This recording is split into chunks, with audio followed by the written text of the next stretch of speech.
बिस्मिल्लाहिर्रहमानिर्रहीम। चैप्टर 1 कल हम कंप्लीट कर गए थे और चैप्टर 1 में भी हम इन बातों का जिक्र आ रहा था। अब जाहिर है 1 बाय 1 रेलिवेंट जगह पर तफसील से बातें हो रही होंगी।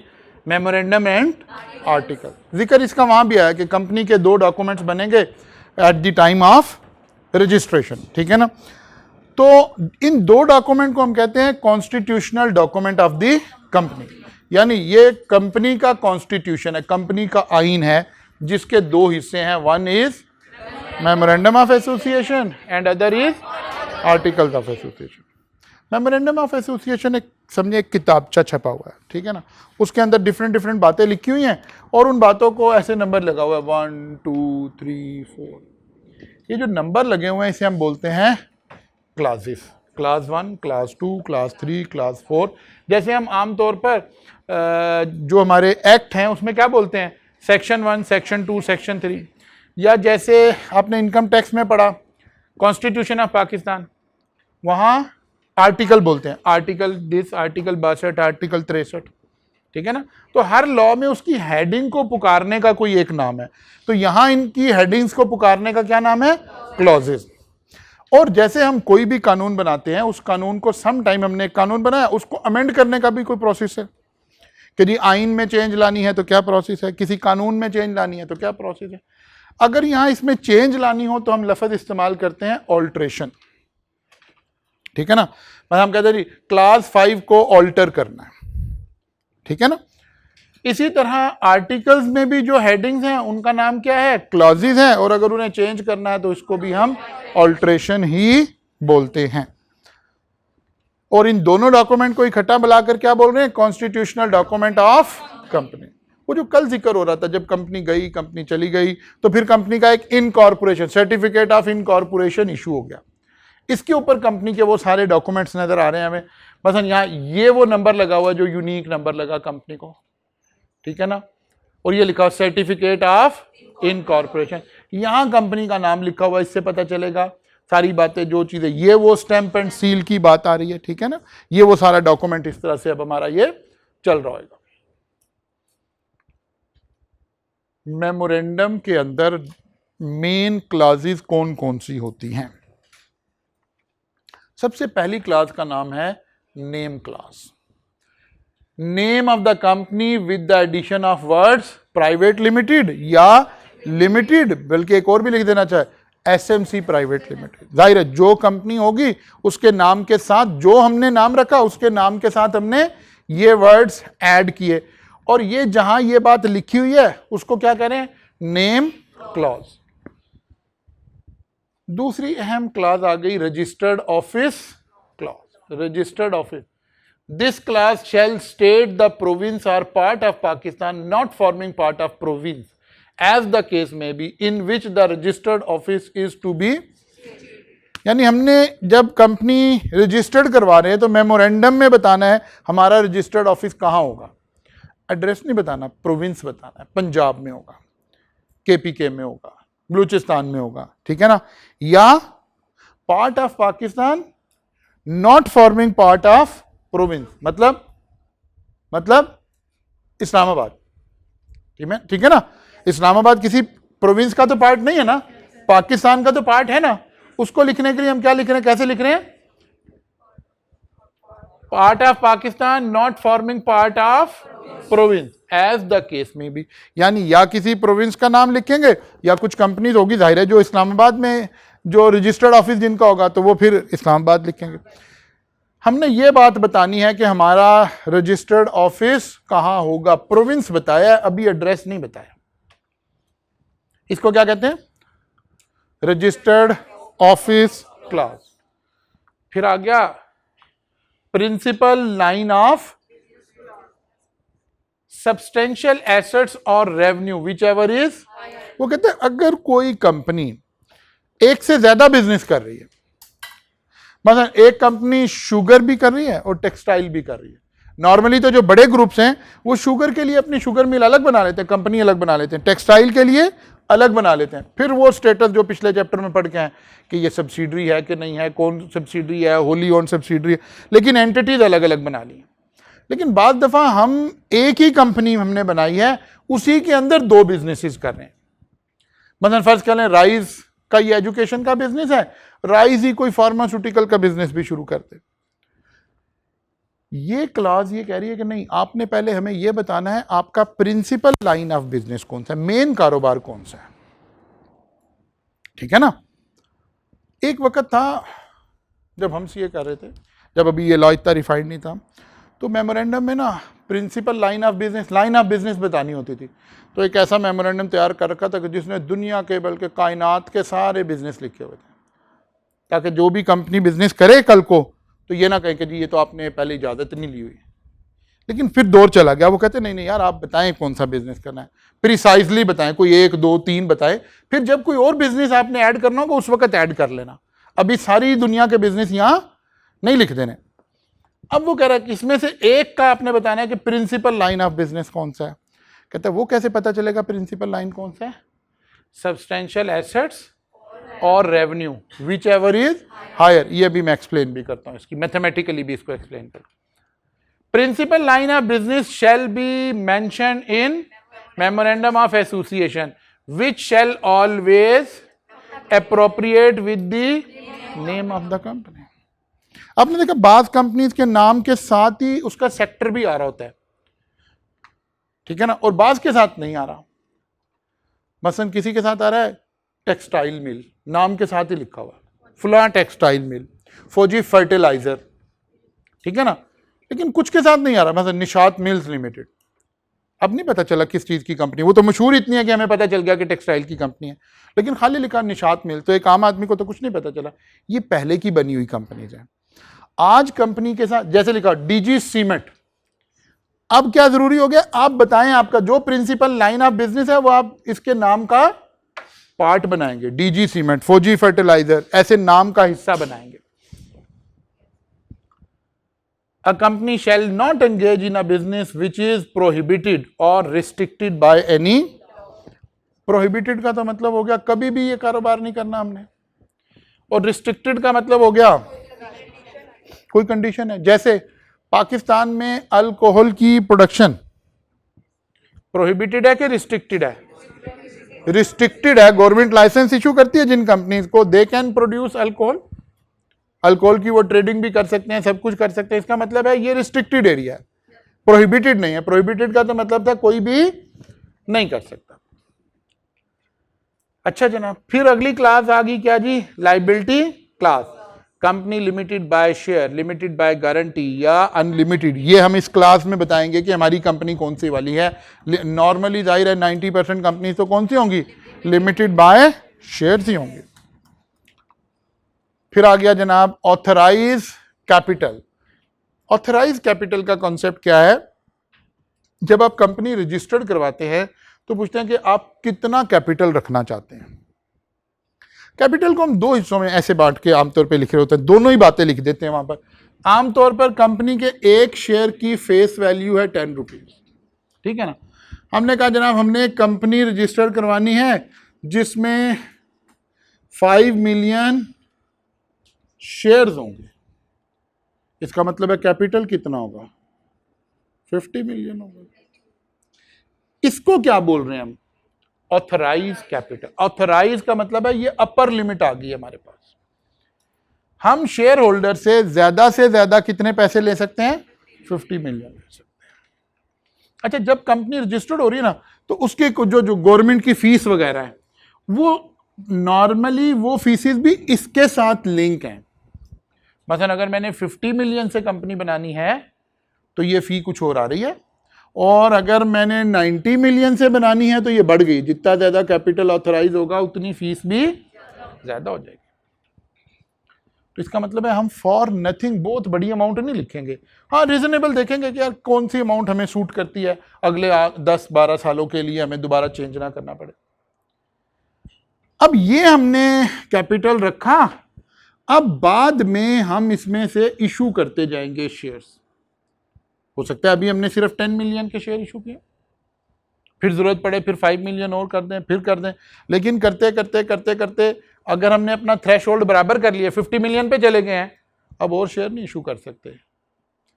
क्या करें, इस क्लास को अमेंड करें पहले ये क्लास अमेंड करके अपना शेयर कैपिटल इंक्रीज करें, अपनी फीसिस दोबारा वो वाले शेयर कैपिटल वाली दें, फिर आप दोबारा से आगे चलेंगे। तो इस क्लास में ये लिखा होगा कि मैक्सिमम शेयर्स कितने इशू किए जा सकते हैं, the amount of share capital with which the company proposes to be and the division thereof, division thereof का मतलब है 10 रुपए का share, into share of a fix, कि जी 5 मिलियन शेयर हैं, 50 मिलियन का पेड अप कैपिटल है। जी बच्चे, दोनों में बताना, यही तो बता रहे हैं, एंड डिवीजन दे रहा, दोनों बातें बतानी है। नहीं, प्रीमियम का तो शेयर प्रीमियम अकाउंट तो अलग बनेगा ना, ये फेस वैल्यू की बात हो रही है, ठीक है ना। शेयर अगर प्रीमियम पे जाएगा तो शेयर प्रीमियम अकाउंट तो सेपरेट बनेगा, शेयर कैपिटल अकाउंट अलग बनेगा, शेयर प्रीमियम अलग बनेगा। जी,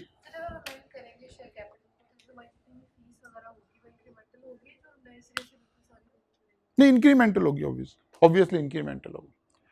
Every subscriber of the memorandum is required to agree at least 1 share in the share capital of the subscriber। कौन थे जिन्होंने मेमोरेंडम को सब्सक्राइब किया था, वहां उनके नाम आए थे ना, वो कहते हैं वही ना एक टेबल बना लेंगे कि फलां साहब फलां साहब फलां साहब, उनके कुछ पर्टिकुलर लिखे होंगे, वही लिखा होगा ये कितने कम से कम शेयर लेगा।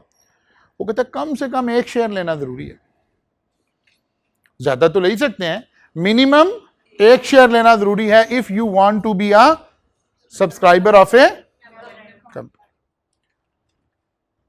Each subscriber is required to write opposite to his name the number of share he has agreed to, यानी वो टेबल का फॉर्मेट समझा रहा है कि भाई यह नाम लिखा होगा, इसके ऑपोजिट सामने लिखा होगा कि ये इतने शेयर इसने एग्री किए हैं जो ये सब्सक्राइब करेगा।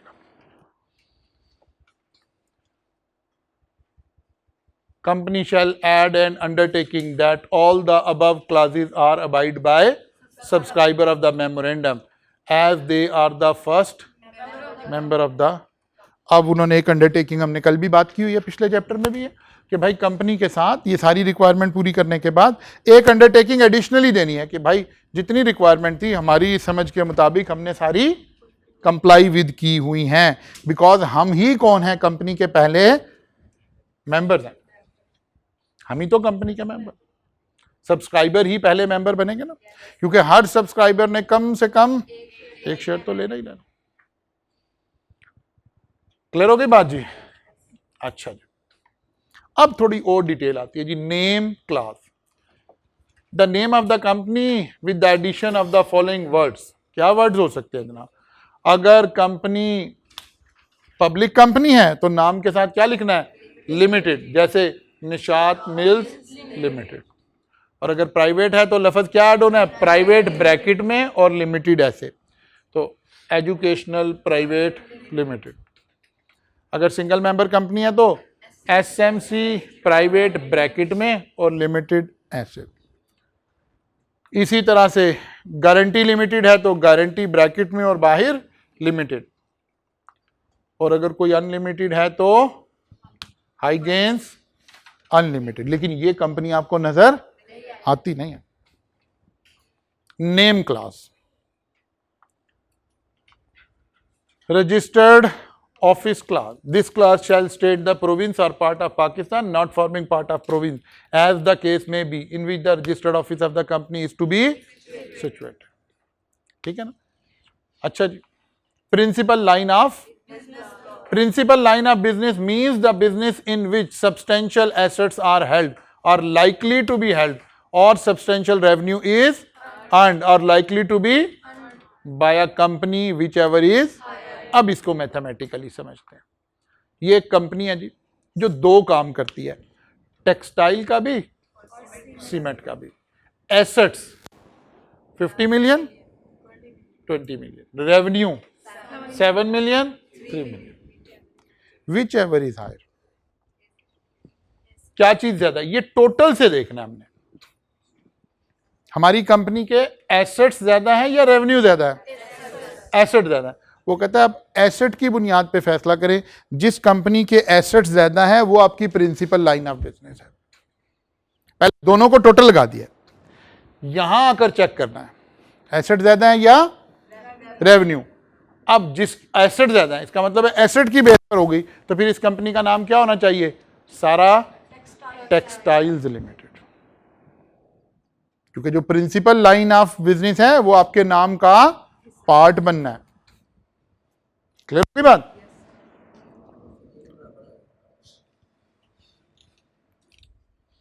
बराबर आ जाए तो किसी एक को मान लेंगे, बराबर आएगी, ठीक है। दूसरी तरफ आते हैं, फिर वही कंपनी है, पहले देखना है किसकी बेस पे फैसला करना। एसेट है 70 मिलियन के, रेवेन्यू है whichever is higher, total से देखना है, टोटल से, शेल से नहीं देखना, ठीक है ना। इसका मतलब है तो रेवेन्यू किसका ज्यादा है? सीमेंट का। तो अगर ये सिचुएशन है तो कंपनी का नाम क्या होना चाहिए? सारा सीमेंट लिमिटेड। ठीक होगी बात? अ कंपनी में carry on or undertake any lawful business or activity and do any act or enter into any transaction being incidental, वो कहता है जो उससे जुड़ी हुई ट्रांजैक्शन है, जुड़े हुए बिजनेस हैं, वो कर सकती है, which is necessary in attaining the business activity. However, the principal line of the business of the company shall be mentioned in the memorandum of association of the company, which shall always, वो कहता है ये हमेशा उसके नाम के साथ भी अटैच होना चाहिए।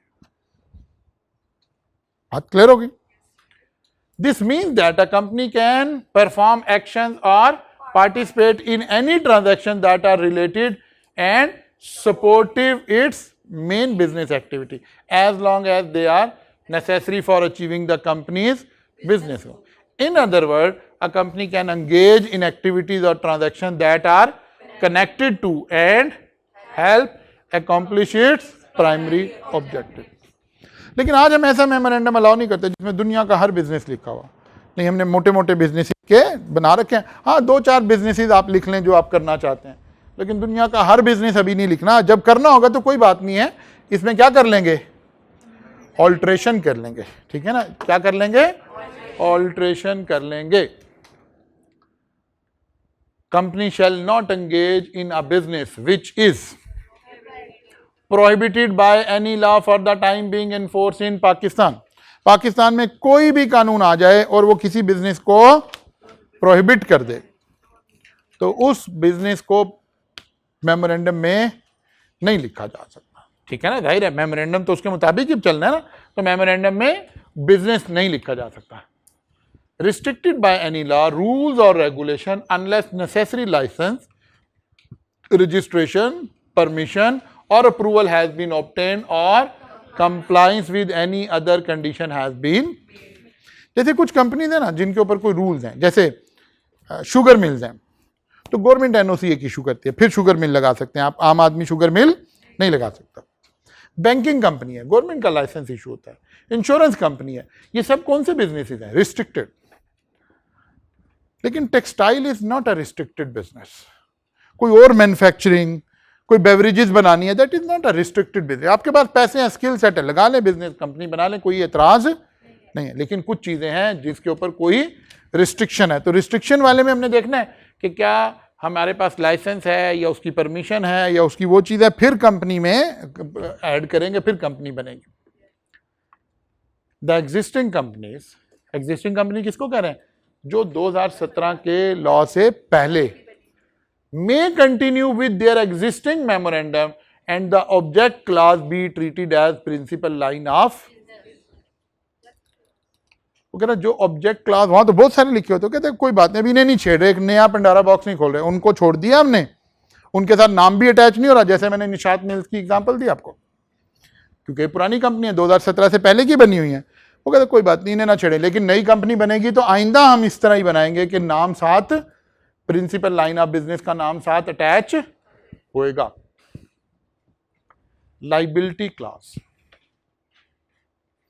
लाइबिलिटी क्लास वही company limited by share, liability of the member is liability of guarantee, ये हमने पिछले चैप्टर में भी पढ़ी हुई है। इसी तरह अनलिमिटेड, ये बात हम पढ़ कर गए हैं। Authorise capital class only for companies having, अगर कोई कंपनी है जिसका शेयर कैपिटल ही नहीं है तो उसकी ऑथराइज कैपिटल तो कुछ नहीं आ रहा होगा ना। ऑथराइज कैपिटल तो है कितना पैसा हम इकट्ठा कर सकते हैं, वहां तो हम कह रहे हैं हमें तो पैसा इकट्ठा करना ही नहीं है, हमें तो पैसा चाहिए ही नहीं है, हम तो इसके बगैर कंपनी बना रहे हैं, हमारी कंपनी में पैसा रिक्वायर्ड नहीं है। कोई भी सर्विस से रिलेटेड हो सकता है जहां ज्यादा पैसा रिक्वायर्ड ना हो। This class contain the amount of share capital with which the company purposes to be registered and division thereof. क्या मतलब? एक शेयर की वैल्यू कितनी होगी, वही जो अभी हमने कहा कि जी 50 मिलियन हमने पैसे इकट्ठे करने हैं, एक शेयर की कीमत 10 रुपये होगी, इसका मतलब है 5 मिलियन शेयर इशू करने हैं, division thereof. This is the maximum number of share that can be subscribed. In this class, every subscriber of the memorandum is required to agree at least one share in the share capital of the company. Each subscriber is required to write opposite his name the number of share he has agreed to take in share capital of the company. ठीक हो गई बात? Undertaking, subscription class, वही हमने सारी requirement जो है वो क्या कर दी है, पूरी कर दी। अच्छा, ये तो बेसिक सी कुछ बातें आ गई। साथ ही ना ये बात आगे एक चैप्टर में हमने दोबारा इस सेक्शन 30 को डिटेल में भी थोड़ा सा पढ़ना है, यहां भी थोड़ा सा जिक्र आ गया। वो कहता है borrowing power to be part of section 30। वो कहता है यार अगर कंपनी के मेमोरेंडम में ये नहीं लिखा हुआ कि कंपनी बोरो कर सकती है या नहीं कर सकती, तो क्या कंपनी लोन ले सकती है? वो कहते नहीं, हमने ये ज्यूम किया है कि कंपनी के पास हमेशा बोरिंग पावर का इख्तियार हासिल है। कैसे लिखा है लॉ ने? ऊपर तो आसान करके लिखा, मैं नीचे पहले ओरिजिनल लॉ आपको दिखाता हूं ताकि एक लैंग्वेज भी मैंने लॉ की आपको समझानी, कभी टेक्स्ट में तो पढ़ाई भी है मैंने आपको। Not with standing anything contain in this act. किस एक्ट की बात हो रही है? कंपनीज एक्ट की। वो कह रहा है अगर कंपनी एक्ट में कहीं लिखा हो कि कंपनी ये जो लिखा है वही कर सकती है, ये है वो है, कह रहा है ये वाली बात पे वो नहीं अप्लाई होना, ये कंपनीज एक्ट से ऊपर की बात हो रही है, कंपनीज एक्ट से ऊपर की बात हो रही है। और in any other law for the time being in force, और पाकिस्तान में कोई भी कानून और आ जाए जिसके अंदर कोई बात लिखी हो, कहता है ये उनसे भी ऊपर की बात हो रही है। इसका मतलब है बहुत ही ओवरराइडिंग प्रिंसिपल है सेक्शन 30। ना कंपनी लॉ सारा इसके नीचे है, इसके पाबंद है, और मुल्क के सारे कवानीन इसके नीचे हैं। Notwithstanding anything contain in this act और any law for the time being in force और द मेमोरेंडम एंड मेमोरेंडम में हमने लिखा है हम लोन नहीं लेंगे। जरूरत पड़ गई है, लोन ले सकते हैं कि नहीं ले सकते? ले सकते हैं। बात समझ आ रही? Notwithstanding anything contained in this act or any other law for the time being in force or the memorandum and article of the company shall be deemed to include and always to have include the power to enter into any arrangement for obtaining loan, advance, finance or credit as defined in Banking Companies Ordinance 19 and to issue other securities not based on interest for raising resources from a scheduled bank, financial institution or general public. दो हिस्से हैं। ये original law की language. दो हिस्से हैं, एक हिस्सा है बैंक से लोन लेने वाला,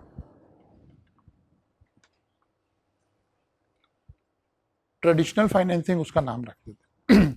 वो कहते हैं मेमोरेंडम में लिखा है नहीं लिखा है, भाई कंपनी को इख्तियार है, बैंक से लोन लिया जा सकता है हमेशा से। वो कहते हैं हमने अज्यूम किया हमेशा से ही लिखा हुआ लॉ के अंदर, आपने लिखा है या entering into arrangement for obtaining loan, advance, finance और credit as defined in banking companies ordinance 1962। These arrangement typically involve interest payment and are based on companies credit worthiness. ठीक है ना? वो कहता है यार ये ट्रांजैक्शन पहले से लिखी पड़ी, आप समझ लें कि लिखी या नहीं लिखी है, सेक्शन 30 कह रहा हमने अज्यूम कर लिया लिखी हुई। Financing method that do not involve interest, issuing other security not based on interest for raising resources from a scheduled bank, financial institution or general public. This point refers to alternate financing method that do not involve interest, यानी Islamic banking. वो कहता है conventional banking भी सारी पहले से लिखी पड़ी है और इस्लामिक बैंकिंग भी लिखी पड़ी है। कैसे?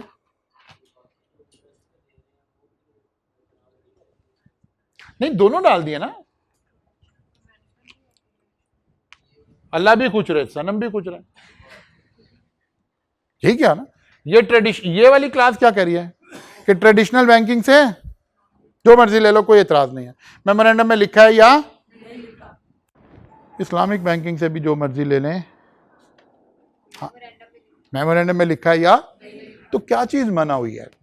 एक चीज मना, इंटरेस्ट बेस्ड सिक्योरिटीज, यानी अगर हमने डिबेंचर इशू करने हैं ना, एक है बैंक से लोन लेना है, ले लें, कंपनी चाहती है हम डिबेंचर इशू करें। डिबेंचर क्या होता है? जनरल पब्लिक से लोन लेना। वो कहते हैं नहीं, इसकी अगर इजाजत है मेमोरेंडम में तो फिर ले सकते हैं, अदरवाइज नहीं। ये बात समझ आई है? क्योंकि यहां लिखा हुआ है इंटरेस्ट बेस नहीं है, वो भी अलाउड है, और उधर लिखा है बैंकिंग से जो ले रहे हैं। अब डिबेंचर तो आप बैंक से नहीं ले रहे, और इंटरेस्ट बेस भी है, इसका मतलब है ये मना है।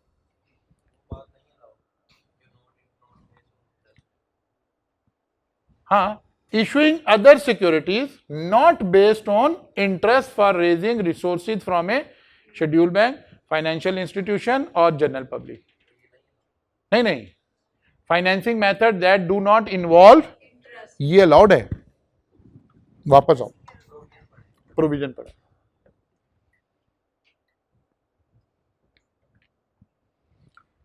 पहले यहां तक की तो बैंकिंग कंपनी की आ गई। And to issue other securities not based on interest for raising from, ये भी अलाउड। अ फाइनेंशियल इंस्टीट्यूशन और जनरल, यहां तो अलाउड ही लिखा हुआ ना दोनों चीजें। ये तो हम इसकी इंटरप्रिटेशन से निकाल रहे हैं क्या अलाउड नहीं है। यहां तो अलाउड लिखे हुआ है, यहां लिखा हुआ है इस्लामिक बैंक, ये इस्लामिक को छोड़े, पहले कन्वेंशनल बैंक की जितनी प्रोडक्ट्स हैं वो सारी अलाउड है, वो लोन हो, एडवांस हो, एलसी हो, जो भी हो। फिर उसने लिखा है कि ऐसी ट्रांजैक्शंस जिसमें इंटरेस्ट इन्वॉल्व नहीं हो रहा। इंटरेस्ट इन्वॉल्व ना होने का मतलब ये नहीं है कि फ्री में लोन मिल रहा है, मतलब इस्लामिक कवानीन के मुताबिक, अब वो इंटरेस्ट तो नहीं रहा। And to issue other securities not based on interest, ये भी अलाउड है। इसका मतलब है फिर क्या अलाउड नहीं है? ऐसी सिक्योरिटी इशू करें जिसमें इंटरेस्ट इन्वॉल्व है, वो अलाउड नहीं है। क्या मतलब? डिबेंचर का जिक्र हो रहा है। डिबेंचर कब कंपनी इशू करेगी? कब इशू करेगी? जब मेमोरेंडम में इसकी इजाजत होगी। मैं एग्जांपल देता हूं, मैं एग्जांपल देता हूं। नहीं, जनरल पब्लिक को भी अगर इंटरेस्ट फ्री देनी है तो दे दें, इंटरेस्ट बेस नहीं दे सकते। मतलब जनरल पब्लिक को आपने पार्टिसिपेशन लाना है, इस्लामिक फाइनेंशियल लग गया ना, आपने वो क्या कहते हैं म्यूचुअल फंड्स लाने हैं, वो ले हैं, उस पर कोई एतराज नहीं है। आप जनरल पब्लिक को फिक्स इंटरेस्ट देना चाह रहे हो, वो अलाउड नहीं है, ठीक है ना। हमने एक कंपनी बनाई, हम रिलीजियस माइंडेड लोग थे, हमने कहा यार कंपनी ना इंटरेस्ट का कोई काम नहीं करेगी, सूद नहीं लेगी, लोन नहीं लेगी, बना ली कंपनी। यही लिख दिया हमने मेमोरेंडम में। कंपनी कहीं फंस गई, हमें लोन लेना पड़ गया बैंक से, क्या अलाउड है कि नहीं है? ये वाली बात है, ले सकते हैं, मेमोरेंडम में अमेंड करने की कोई जरूरत नहीं। लेकिन हमने लिखा कंपनी कोई लोन इशू नहीं करेगी, कोई इंटरेस्ट नहीं करेगी। अब हमें समझ आइए यार पब्लिक को डिबेंचर इशू करके भी पैसे इकट्ठे हो सकते हैं, ले सकते हैं कि नहीं ले सकते? अमेंडमेंट करनी पड़ेगी, ये बात अलाउड। सेक्शन 30 ने दो बातें हमें अलाउ कर दी हैं। कन्वेंशनल बैंकिंग की सारी ट्रांजैक्शन वो अलाउड है, इस्लामिक बैंकिंग की सारी ट्रांजैक्शन या ऐसी कोई भी ट्रांजैक्शन, भले वो बैंक से ना हो रहा हो, जनरल पब्लिक से हो रहा हो, लेकिन इस्लामिक उसूलों के मुताबिक हो रहा, इंटरेस्ट बेस्ड ना हो। इसका मतलब है इंटरेस्ट बेस्ड ट्रांजैक्शन अगर जनरल पब्लिक से करनी है तो फिर हमें मेमोरेंडम से अमेंडमेंट करनी पड़ेगी, मेमोरेंडम से अप्रूवल लेनी पड़ेगी। क्लियर होगी ये बात? इसी को हमने ऐसे लिखा गया, दो बातों का जिक्र हो रहा है, एक ट्रेडिशनल फाइनेंसिंग अलाउड है और एक financing method that do not involve interest, ये भी अलाउड है। अब वो कौन सी अलाउड है? कन्वेंशनल बैंकिंग से। और ये कौन सी अलाउड है? बेसिकली लफ्ज हमने यहां यूज नहीं किया, लेकिन इसका मतलब यही है कि ये इस्लामिक फाइनेंसिंग आपको अलाउ हो जाएगी। कल मुलाकात होगी, यहां से आगे चलेंगे। इंटरेस्ट के बगैर नहीं ना, असल में बगैर तो कोई भी नहीं देता, बैंक भी नहीं देता। इसका मतलब है इस्लामिक मोड अवेलेबल होगा ना, यानी वो प्रॉफिट में पार्टिसिपेट कर रहे होंगे, कोई पार्टिसिपेटरी ट्रांजैक्शन होगी, ठीक है ना। जैसे अगर हम इस्लामिक बैंक से लोन लें तो इंटरेस्ट तो वहां भी दे रहे होते हैं, लेकिन वो इंटरेस्ट शरीयत के एतबार से इंटरेस्ट नहीं है, वो हलाल इंटरेस्ट है, शरीयत के तकाजों के मुताबिक हम पे कर रहे हैं। बस कल मुलाकात होगी इंशाल्लाह। यहाँ से